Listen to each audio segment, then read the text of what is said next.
GoLoud.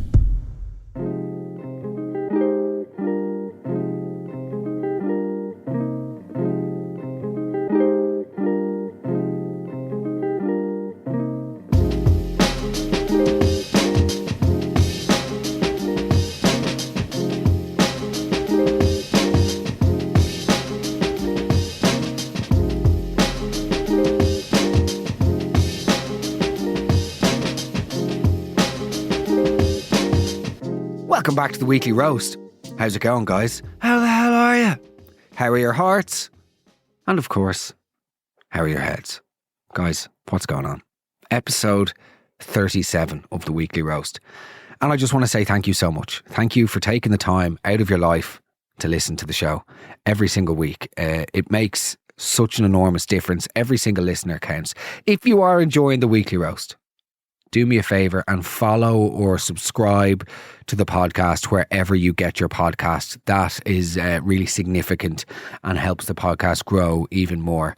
So thank you so much. And of course, by the way, word of mouth means everything. So share it with a friend if you're enjoying the podcast. And also share your feedback with me on Instagram at MeganMark. If you enjoyed today's episode, shoot me a DM. I love hearing from you. It really helps me connect with you. Okay. Now look. As always, I'm sitting here by my prodigious production genius, generous friend and gentle legend, perched equidistant between both my breasts and whimpering quietly in between milk slurps. It's our beloved Kieran. How's it going, boy? Good. Guys, it's the Weekly Roast, and today we're talking about boastful parents. But before I get into it, my day has begun terribly. Oh, go on. Yeah, this is sort of the banter that Do you know what the worst way to begin your day is? When you are 97% ready, okay? You've just spent the last half hour getting ready in your room. Your partner's also getting ready. So the whole thing is just like very hot. All the hair dry, the whole thing is just very hot, stressful, sweaty. You're running late. And then you go into the bathroom to take one final glance in the mirror and you stand in a miscellaneous pile of water in your sock. Oh, no. And your feet get wet. That's the end of it for me. That's the worst way to begin a day. And that happened to me this morning. So I'm in foul form. I'm in ferocious form. So I'm looking for a lifeline of joy today. I'm looking for an anchor, not an anchor. I'm looking for a lighthouse to guide me into the safe harbour of humour and happiness. Let's hope the podcast can be it, Kieran. It's great to be back. It's the Weekly Roast, guys. Boastful parents. Let's get into it. So I have 4 children, and there's nothing I love to do more than to boast about them, myself and my husband. And, well, you just realise as they get older, my oldest is 17, and you just realise the older they get, you just stop boasting about them because they just do stupid stuff and make an absolute show of you. So the one thing that stands out the most is when he was in 4th year in transition year, a barista came to the school and I got a phone call to say that he had drank 17 espressos. No. This is someone who we boasted about all the time. The blonde-haired, blue-eyed boy, an athlete, taking care of his body, eating all the right stuff. Yeah, the toilets had to be shut down because he vomited out 17 espressos. Destroyed the place. Yeah. 17 espressos. That would give Sabrina Carpenter the runs. Do you like that? That is completely insane. I can't even fathom the boundless terror that would engulf me if I was to have 5 coffees. What would your max be every day? 1. No, I'm a 3 guy. I can do 3. Any more than 3, the heart starts to palpitate, the left side of my body goes numb, and I can taste burnt toast. Like, genuine. That is 17 coffees and your ass becomes the Trevi Fountain. Do you know what I mean? Or like the Hoover Dam, like the bursting dam. That is like shit through a goose. I can't even imagine 17 coffees. Yes, 17. I think if I was to have 17 espressos, I would become hysterical. Genuinely like I'd run around screaming. Because that was always the fear. Whenever I used to get panic attacks on airplanes, right? One of my biggest fears was that I was going to lose, not like that the plane was going to crash. I completely trust the science of flight. For me, it was that I'm not in control and I'm going to lose like my mind whilst we're 30,000 feet in the air suspended in the air in this tin can. But my fear was that I was going to just like lose my mind and run up and down the aisle, start screaming, be like, help, help, help, get me off. I'm pretty sure confidently that I could say that that's what would happen if I was to drink 17 espressos. Surely at like 15, somebody was like, mate, are you sure that do you have Parkinson's? Do you know the way that your hand is shaking? Like, what the hell is going on here? Yeah, but also, did she say a barista came to the school? Well, good luck. Like, you know the school is too posh, said the Pope to the Bishop, whenever there's baristas coming into the school. Surely he has a duty of care. Nevertheless, on we go. Hi, Mark. Love the podcast. I have a male colleague that comes into the office every Monday morning, and he does a full blow-by-blow recount of his son's rugby match from the weekend. Like, now bear in mind the son's 8, I'd say, 7 or 8 maybe, and we get a full blow-by-blow. Like, you'd swear the child was born from the spawn of Johnny Sexton. And listen, I follow my colleague on Instagram, and it isn't rugby balls he's playing with, more like garlic dough balls, let's just put it that way. But anyway, he's a fucking pain in the hole, to be honest. Let's not put it that way. Like, you can't be body shaming the boy just because his dad's a jock. Do you know what I mean? That is completely unfair. Whether it's footballs, rugby balls, or dough balls, leave the bloody boy alone. Do you know what I mean? Oh, if you were to judge a child, and the actions of his father, they wouldn't have been very nice to Jesus. Would they have been, Kieran? They weren't in the end. And in today's episode, no. But yeah, this is completely insane. Rugby men in general are generally behemoths of imbeciles. My favourite story was, I think I told you this before in the pod, but do you remember when I got a job in an office, and in an effort, like, as a chronic people pleaser, in an effort to appeal to my new boss, on like the first day, I casually mentioned that I was like, he was like, you're a good South Dublin lad, you know, you're into the ball, you're into rugby, are you? And I was like, hiding my Slipknot hoodie under my jacket, been like, yeah, big style, yeah, fucking love it. And I casually mentioned that I like half liked rugby. I don't.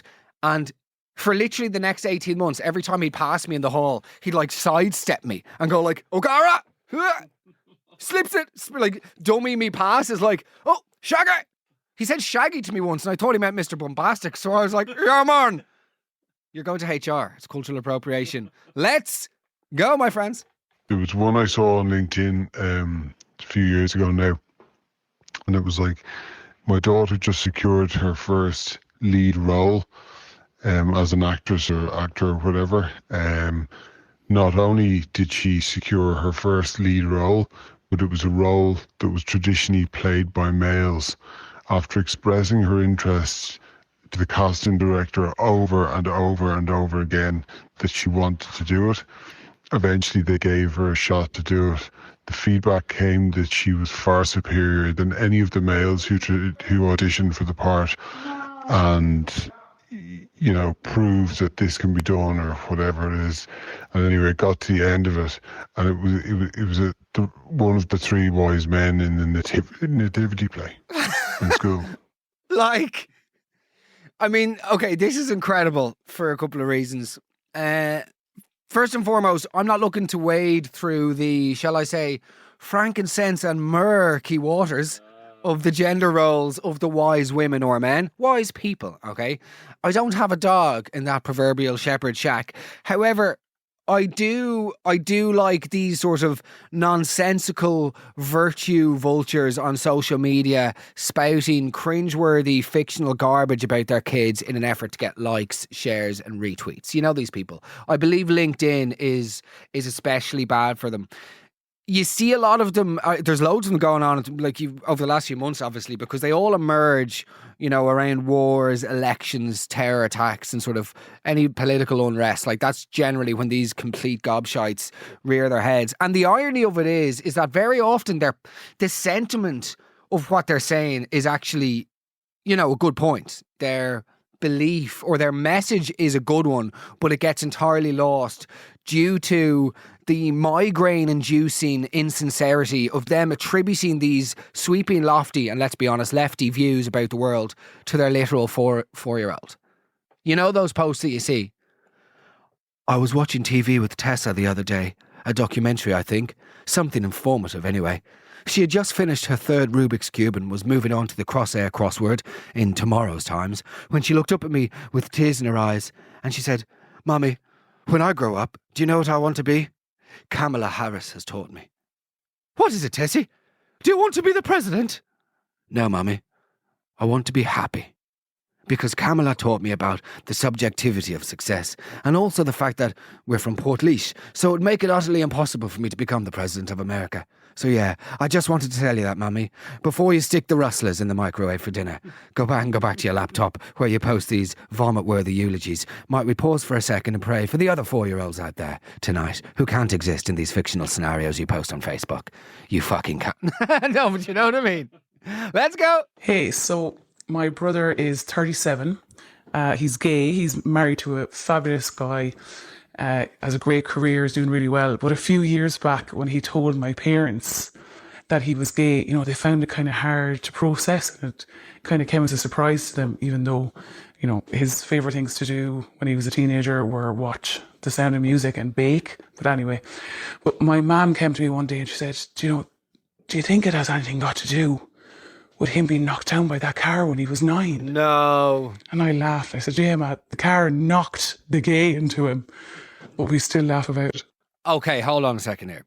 I would like to explore exactly, Kieran, the mechanics of what exactly she thinks happens in car accidents that may affect somebody's sexuality. Was she under the impression that his willy got stuck in the exhaust pipe and then, as a result of some sort of dicular hocus pocus, he now finds men attractive? Do you know what I mean? This is, as you might say, my boy, derangement, you mentalese, the most insane thing that I've ever heard in my life. Derangement. This is... In a country where we were pioneers in terms of marriage equality 2014, you just can't fathom the fact that some people might think a car accident could make somebody gay.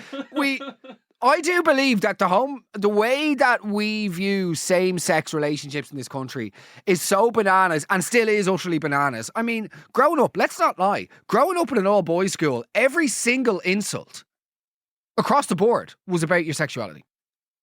And that's only 15 years ago. 10 years ago. I'm a young man. I made a list on my phone I started it about 7 years ago of things that I've been accused of being gay for, as the reasons why I'm gay, apparently.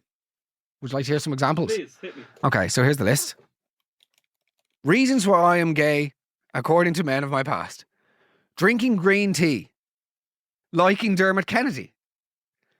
Being in a relationship with a woman and expressing your love for her. Wearing skinny jeans, wearing denim jeans, ordering salmon. Yeah, genuinely. I was at a Christmas dinner years ago with lads and it was beef or salmon. I went salmon and someone went, gay? Ordering, crossing your legs, thanking a waiter for your meal, wearing a 2-piece swimsuit, being afraid of sharks, going to Barcelona, stretching before exercise, getting stung by nettles, giggling. There you go. Kieran. Displaying emotions. Describing one of the lads' outfits as swish. Using the correct pronunciation of croissant. Drinking beer out of a glass. Guilty. Drinking water out of a glass. Guilty. There you go. Reasons I'm gay by the bullies of my childhood. By the bullies of my youth. Nevertheless, the son isn't gay for getting hit by a car. This is insanity. Unless he got hit by a BMW.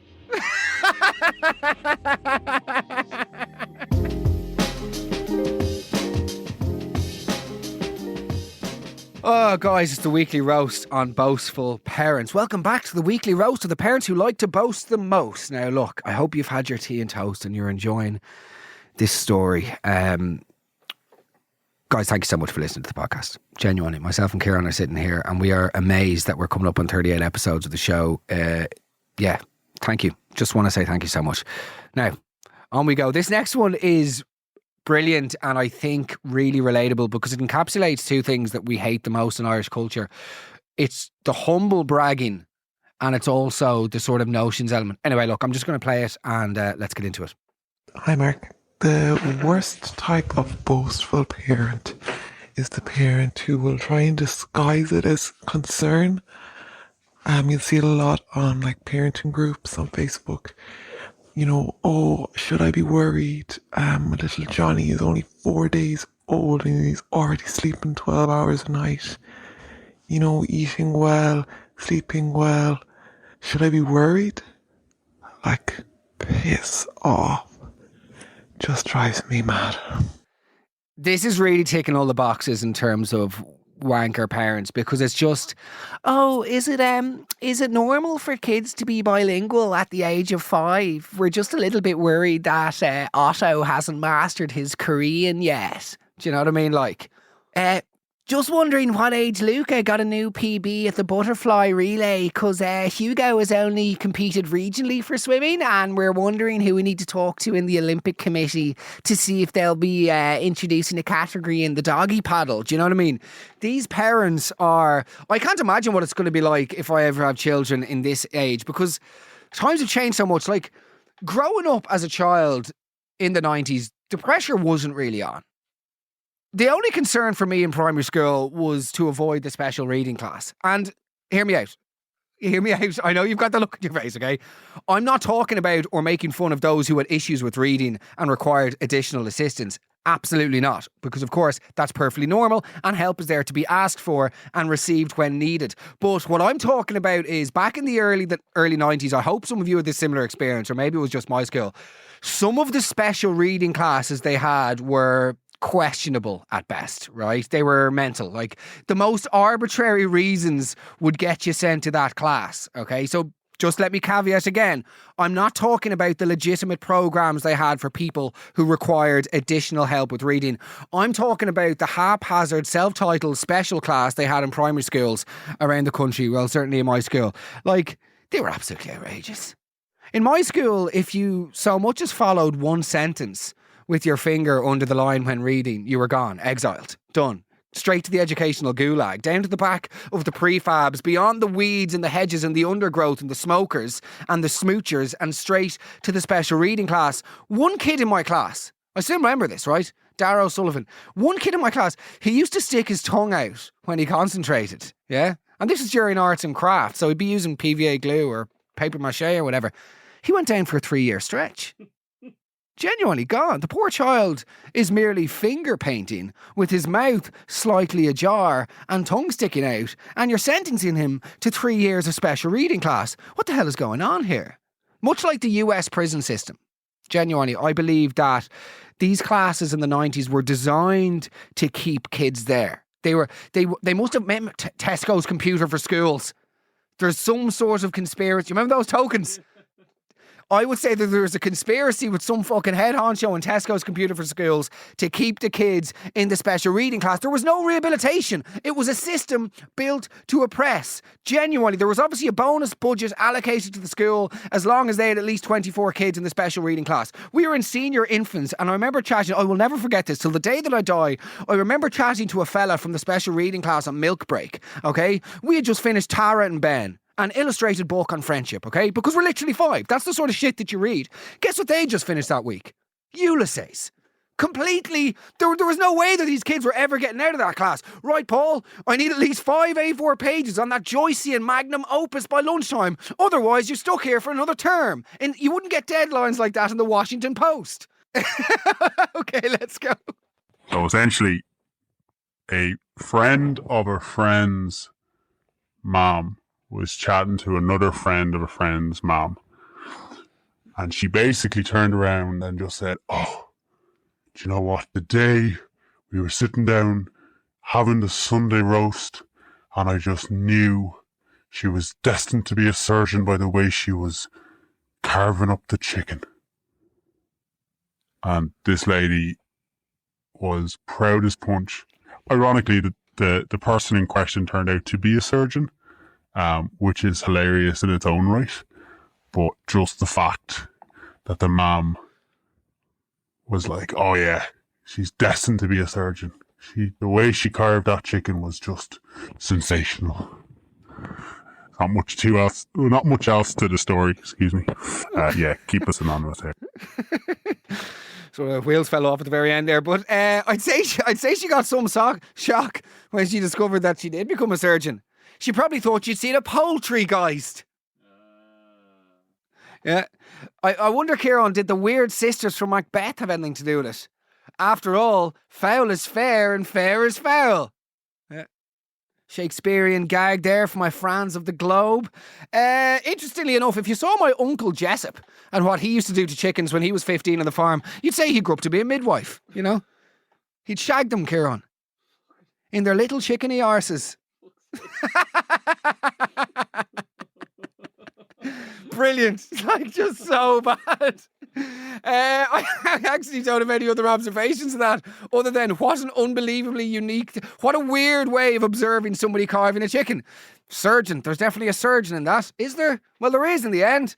Hiya, Mark. I really enjoy your weekly roast, and this is one that I feel I can definitely contribute to. So nothing makes you feel more inadequate as a parent than when another parent claims that their child has done something that they clearly haven't. Like last week I was at a friend's house and I admired the brilliant pumpkin carvings that were at the front door, and the parent proceeds to tell me that their 2-year-old has done it. No, they didn't. Yeah, like, there's no way that your kid did that. Your child is a literal pumpkin. Do you know what I mean? Unless you've done this, by the way. You have stayed up till 2 a.m. doing this portrait of Oscar, the orange-headed spherical nuisance rat that is your son. It's the weirdest flex when people pretend their kids have done stuff that they hadn't. It goes back to the virtue signaling earlier.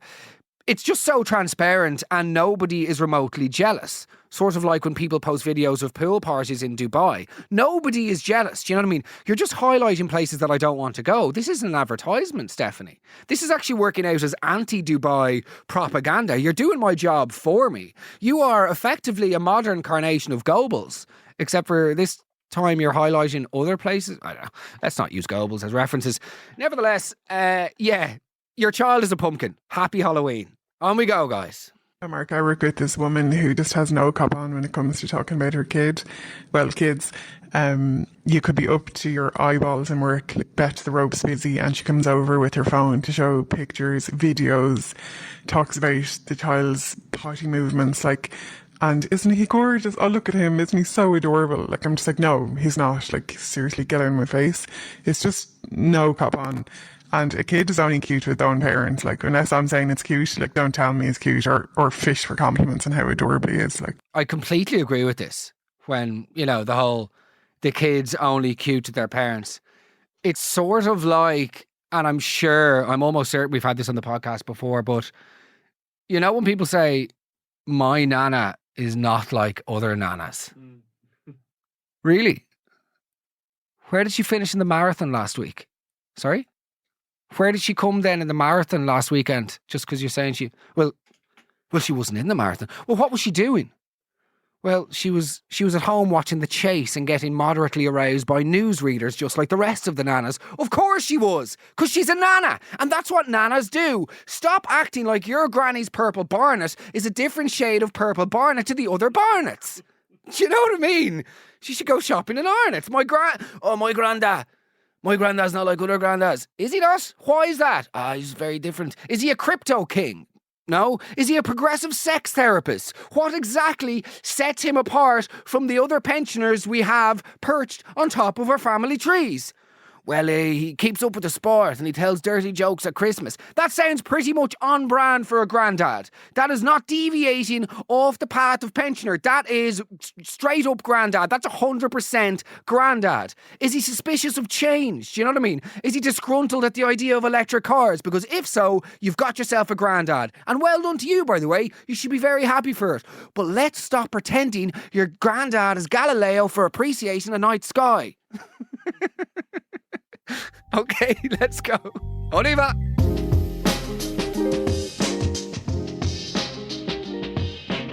Oh, guys, it's the weekly roast, and it's very good to be here with you and my boy, Kieran. Guys, I've got some very exciting plans for the spring of 2025, so please keep your calendars clear. An announcement will be coming soon. There's a few announcements coming soon. More announcements. There'll be announcements coming soon. Final section of the podcast, definitely my favourite section. If you enjoy the show, please send me a DM on Instagram, at Megan Mark. I appreciate all of your support. quite literally, is the wind beneath my wings. And every single listen helps, literally helps keep the wolf from the door. So please share the podcast with your friends as a way of thanking us if you enjoy it. Now look, final section. It's the roast of boastful parents. Let's go. Hi, Mark. So I am a teacher in a primary school in the south side of Dublin. For the most part, like, all of the mums and, the families are really lovely. A lot of wealthy families, but there's this one mum in particular who started this WhatsApp group called the Mercedes Ladies. And it's basically like all of the wealthiest, like, parents and like mums in a WhatsApp group that discuss, the goings on of what's going on in the school, what are the days off, what's the homework tonight, whatever. And it's just very obvious that, like, it's the people with the most money basically that are allowed into this parent WhatsApp group. And our principal decided to intervene, which I thought was amazing because she could have just turned a blind eye. And she got in touch with one of the mums and was like, this isn't right, it's really exclusive, and the group was shut down. But yeah, it was just their little space to boast about how much money they have. What complete and utter bellends. The Mercedes Ladies. Like, not the Benz Hens, no. Not the Beamer Screamers, no. Surely the Vokes Wagons would have been a good shout. There you go. What do you think of that? Very good. Not bad for a little Monday 6 a.m. job. Do you know what I mean? Nevertheless, most of life's, my friend, if you're listening to this podcast, I hope you'll agree and be aware that most of life's issues can be attributed either to the ego or to the British Empire. There is no exception, okay? And the lengths people will go to for the illusion of a red rope genuinely dumbfounds me at times. It's like, I will always remember this. Going back and forth to Dublin and London, like 17, the infinite times I did that in my 20s in an attempt to reinvent myself and fix my drinking. I remember standing in the Ryanair queue and the priority queue being all the way back to the shop and the non-priority queue being empty. But people literally refusing to get into the non-priority queue just because they paid for... Do you know what I mean? They need people to know, I have paid for the pass. Do you know what I'm saying? Like, even when it's the most... Anyway, yeah, a WhatsApp group that is more exclusive than the main WhatsApp group is just like the levels of pathetic. Anything just to have a sort of... You know those people that can't grow up from school? We all know them. They are stuck psychologically in their secondary school era, and everything has to have a tiered system. So if there's group drinks, they have to arrange a drink before the group drinks with one person, just have a little tiered system. So there's there's a distance between them and the main thing. They can't just get along with people. They can't just do the thing that everybody has to do. They have to do it in actually a couple of us were going to go over to Emma's house just for a little toast before, because she wanted to show us the new futon. You don't see futons doing the rounds as much these days. Real 90s thing. Up there with the panini. Futons and paninis. We can't. We'll bleep that. It's true though. Where is he? But like futons and paninis, very reminiscent of the late 90s. Anyway, excuse me. The ADHD is striking. Get back to the point. I think that those people exist in lots of friends groups. I wonder how we describe them, because we could potentially do a roast of them. The ones that have to try and make everything a little bit exclusive, or also, you say, oh, we're having a dinner on Friday. Do you fancy coming out? Yeah. Let me just double check. Cool. Just check with your partner now and see if it's okay. Yeah. We'll let you know closer to then. Basically, the people that need to wait, explore all the options, and see if anything better comes up, and then last minute go, yeah, do you know what? We're in the mood for that. Let's say yes. Bastards, effectively. Anyway, this is South Dublin madness at its worst. I remember having a moment of awakening at one point in my life when I was completely... Because growing up, I was completely unaware of South Dublin privilege. Of course I was. It was just... I didn't know it. You know what I mean? But you're surrounded by the layers of idiocy and stupidity. The most pronounced moment of same was I was sitting in class. I don't know what age I was. Maybe I was 11 or something. We were going around, and for whatever reason, people were talking about what their favourite dinner is. And this kid put his hand up and said that he was having pheasant for dinner that Sunday. And another guy put up his hand and goes, I don't think it's appropriate to eat people from Tala.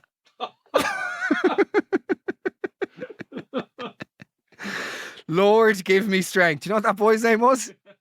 No, we won't. We'll call him ex-Megan. On we go. Hey Mark, how's things?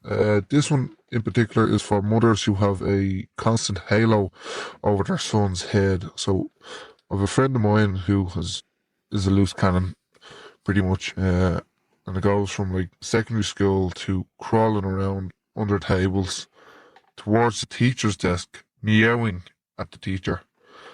Let that sink in for a second. To now, a man in his 40s getting refused to be served in our local pub for being an absolute menace. I met his mother earlier this year and she was asking, bits and pieces, having a general conversation, and it came up that she was asking, how is Johnny? I haven't seen him for years. Has he grown up getting barred from pubs, this, that and the other? And I had to laugh and says, you sure that's not your son? And she goes, no, my Craig wouldn't be doing that type of thing. Madness. Jeez, I just snorted listening to that. I think this is brilliant because it's just parents will always look for the best in their own kids. I'm sure I've told you this story before, but one of my friend's sisters, do you remember there was a very famous disco that we used to all attend in our early teens? Shall remain nameless for legal reasons, but let's just say it rhymes with Schwez. And anyway, the sister of my mate, she got so drunk. There was a drunk room in this disco. We should do roasting teenage discos, actually, by the way. But she got put into the drunk room because she was just, completely gone. And she was really, really bad. The ambulance had to be called. And they came in and they put her on like this gurney, okay? And then they called your one's parents. And the parents then had to come down and were like, oh, they're bringing her to hospital. She's very sick. Well, she's very drunk, whatnot. The mother, a lovely God-fearing woman from Clare, walks into the room, okay? And her daughter's there in a literal fucking gurney, by the way. And she takes one look at her and Sarah's just like, the head is slopped to the side and she's like, drooling and eyes in the back of her head. And the mum just goes, oh, Sarah, lovey, what have you eaten? What? A fucking vodka sandwich, mum. 2 fucking pints of Glens. That's what she's eaten. She hasn't eaten since Tuesday. More levels of parental love. On we go. Just about boastful parents, I trained a county team and I didn't pick a certain child from the trials. So I received an email from a parent who sent me a 4-page A4 essay on how good she was and how I had made a mistake not picking her because I didn't give her enough of a chance and that she was a star. So I went to see her play in her own club, and when I went to the club game, I was spotted and she was moved to all different positions so I could see her play. She was still bad, but the mother and father thought that she was a star. Yeah. Okay, this is good. This is exactly the sort of stuff that we want. Meddling parents. Oh my God, Kieran, I have never told you this story. Oh, go on. Oh my God, strap yourself in, my friends, because this is the greatest injustice in the history of South Dublin history since, nevertheless, they were forming a band. I was in primary school, okay? Very young. Like, I don't know if I was in senior infants or if I was in first class, but maybe if any of the primary school teachers listening will listen to this story, tell me what age you think I was. Nevertheless, in primary school, okay, they were forming a band to perform. They're having this like spring concert or something to raise money for a new prefab or a park bench or a chestnut tree or something, There's one of these things every week in the primary school. I auditioned to be part of the choir. Long story short, all the regular sort of high-pitched singing nerds got selected, but then they had like an extra space in the choir. They asked who wanted to be it. I put up my hand, another kid, Ross, put up his hand, and they're like, oh, we'll have an audition because there's only one space left, okay? So it was either me or Ross O'Toole. I got up to do my audition, and I did what can only be described as a stirring rendition of Teddy Bugolin. If you're not familiar with Teddy Bugolin, okay, it is an Irish anthem. And not only that, but it's a harrowing tale of animal cruelty, the neglect faced by bears, but ultimately a story of hope. A song of meaning, courage, peace and purpose. So I got up and I did it. Have you ever heard Teddy Bugolin? No. Teddy Bugolin, Teddy Bug bui, hit chase the fork, August toshe antin, toshe in a lava bug, toshe in a lee. Teddy Bug, all in, Teddy Bug, bui. Oh, I smashed the fucking arse out of it. Why, why, why did you put on the child voice as well? I blew the fucking doors off her, right? I nailed it. You could hear a pin drop. This was my Creamfields, by the way. This was my Tomorrowland. Hitting the high notes on the second fada in the second verse of Telly Biogalin. Just when that was me to a crowd of sleeping junior infants. That was my Coachella. I was Daft Punk in 2007, the Alive tour. Do you know what I mean? So anyway, Ross gets up then and he sort of fumbles his way through what can only be described as an embarrassing version of Trasna Danta. It was a disaster, okay? Trasna. He was real nervous as well, shuffling on his feet. And he couldn't do his Oz. So it was really like a Trasna Danta dulce, dulce, slawless an oiknes agus slawless an gin, Yali mechli agus Yali an grin. I can't even hold back. Yali ogfella na herren. He fucks it. He's blown it. It's over, baby. And that's the game, okay? As Crowded House would say, hey now, don't dream. So anyway, Ross goes back to his seat and pisses his pants or does whatever, an infant child does. I get the gig and I'm delighted with myself. That's grand. I'm in the choir. As a musical child, I wanted to always be accepted and whatever. Validation. That's all I ever wanted. All I ever want. So remember that. Nevertheless, a few days later, I shit you not, I swear to God this is true. A few days later, there's a knock on the door in the classroom in the middle of the day. We must have been in a colour or doing one of those important classes in the day, right? In walks Ross's mother, looking like the world's biggest Karen with sort of the tree back and sides with the big hair at the back. Do you know what I mean? And a sort of fuck with me look in her face, which I know spells trouble. She starts whispering in my teacher's ear, Mr. O'Sullivan, aggressively. And they start doing that like talk whispering that primary school teachers do, where they're fully just having a conversation, but they sort of, dude, I'm really busy at maths 4. Yeah, and I have hurling later. And yeah. Where's the gym plus coffee quarter zip? Did I leave that in yours last night, Tina? Do you know what I mean? So anyway, it then transpires that we're now going to have to redo the audition because apparently Ross was under the weather because his granny had died the week before, and Mr. O'Sullivan goes along with it as if to say, look, Mark, she has a point. Everybody deserves a second chance. And I'm just there going, hold on, this isn't the fucking X Factor. I'm not here for the sob stories. Do you know what I mean? I don't care. I've got the gig. I shouldn't have to do it again. Furthermore, why is the mum in this classroom? This whole thing, there's more meddling going on than the Olympics closing ceremony, okay? The injustice continues. And it gets decided that we both have to go on with our auditions. So I, anyways, take a little squirt of Mbongo to the back of the throat just to warm up the vocal cords. And I'm getting up to do a second, thing of Teddy Biogalin. And the mum, who, of course, by the way, has a double barrel first name, which is always the fucking siren sound of a wench. Anyway, she goes, I was actually thinking it'd be less embarrassing for the boys if we were to do this audition on the recorder, as they'll both have to play that in the spring concerto. Concerto, by the way. St. Bridget's National School in Cabinteely, and she's acting like it's Bocelli's birthday party. Anyway, she goes, I'm like, what do you mean the recorder? She's like, we'll just both do it in the recorder. And then the smile starts appearing on her face. And that's when I knew, brace yourself, Mark. This is like the final scene of Gladiator, when Marcus Aurelius is fighting Joaquin Phoenix. When he gets sticked with the knife before the fight? This is what's happening here. This is a shakedown. Ross, as it turns out, is a prodigy when it comes to the flute. Still is, by the way. He taps his fingers like fucking Fred again on any instrument and makes them purr. And just like that, the mum, right, I swear to God, whips out the recorder from a sleeve like a flasher on the 46A, straight from the Helly Hansen, like Darth Maul unleashing his lightsaber.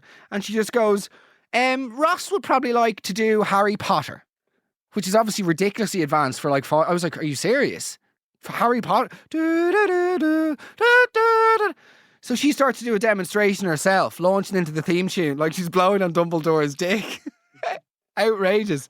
Anyway, things settle down and Ross gets up and he does it and it's mesmerising and the whole class is enchanted and entranced. His mum just stands there to the left of stage, swaying lazily like she's dazed in a heroin high. And then I go up and I fucking slop my way through 3 blind mice with all the rhythm of a dyspraxic cat trying to walk through glass. And that was the end of it. And I never got into the choir, all because of Anne-Marie O'Donovan. Go fuck yourself, Anne-Marie. Ross, sorry to hear about the time you got hit by a car. Guys, we are on to the final voice note of the show. All my Teddy Biogalins out there. On y va, let's go. Hi, Mark. Okay, so in relation to overbearing parents, I once worked with a mother and son, and we would all sit together for lunch to have our lunch together, and she would often reach over and clean his mouth for him, wipe around his mouth after he had eaten. This was a man now in his 40s with children of his own. And on more than one occasion, different staff members walked in on her squeezing his spots for him, which was obviously deeply disturbing for everyone involved. I will say this. Of all the orifices that I possess, the only one that I'd want my mum to be wiping around the outside of is probably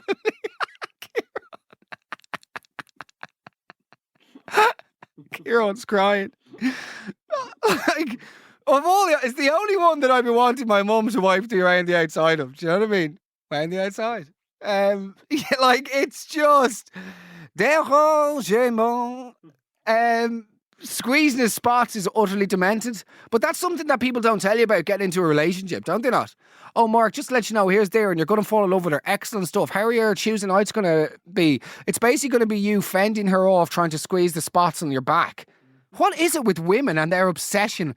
Oh, there's a really good one there now. Cool, I wasn't aware of it.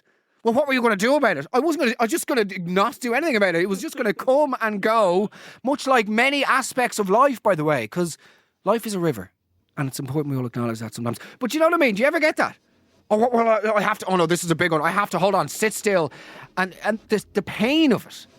Oh, do you want to look at this? And then the finger comes around. Look at that. That came out of you. That came out of you, and you're like, brilliant. Do you want to know? No. On we go. Home we go. That's the end, baby.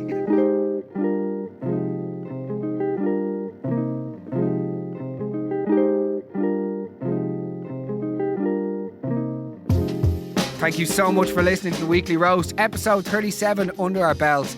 Genuinely, I'm not being, I'm not being disingenuous whenever I tell you that every single listen to the show helps keep the wolf from the door. So I really and truly appreciate you taking the time to listen to the show each week. Thank you.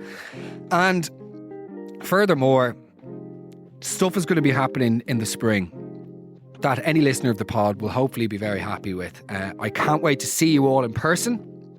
Furthermore, there's something else happening aside to that. There's two interesting developments happening as we speak that a lot of work is going into, a lot of time is going into, and it's going to be worth it. We will be a year of the Weekly Roast by the end of January, which is just incredible. And by then, I will have lots of updates for you. I cannot thank you enough for supporting me on this journey. I know, the dreaded word journey, but I do mean it. Thank you so much. Doing a podcast every week is no mean feat, and a lot of work goes into it, but a lot of help is there from you and your contributions. So please keep them coming. I really do appreciate it. At Megan Mark on Instagram. Thank you to my beloved boy here, Kieran, for keeping the wheels in motion and the show on the road, as always. And I will speak to you very soon. Take care of yourselves. All the best. Bye-bye.